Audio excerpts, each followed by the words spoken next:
Pure organic liquid నేను 1 year నుంచి ఇలానే తయారు చేస్తున్నా ఫ్రెండ్స్. అప్పుడు ఇలా నల్లగా ఉన్నదాన్ని ఈ హెల్మెట్ని తీసుకుపోయి ఒక 1 అవర్ ఇట్లా ముంచేయండి ఫ్రెండ్స్ హాట్ వాటర్లో. కనిపిస్తుంది కదా ఫ్రెండ్స్ మీకు.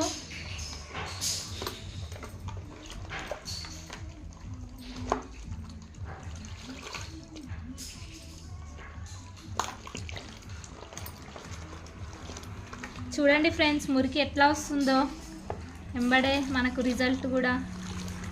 తెల్లగా ఉన్న నీళ్ళు అప్పుడే కలర్ కూడా చేంజ్ అయిపోతూనే ఉన్నాయి. ఇట్లా ఒక 1/2 అవర్ మనము ఆ హెల్మెట్ని వాటర్లో ఉంచి 1/2 అవర్ తర్వాత ఒక చిన్న బ్రష్ తీసుకొని దాన్ని రబ్ చేసి కూల్ వాటర్లో ముంచి తీసేస్తే చాలు ఫ్రెండ్స్. హెల్మెట్ మంచిగా మళ్ళీ మామూలుగా కొత్త దానిలాగా అయిపోతుంది. ఇది నేను ఫస్ట్ టైం ఏం కాదు ఫ్రెండ్స్.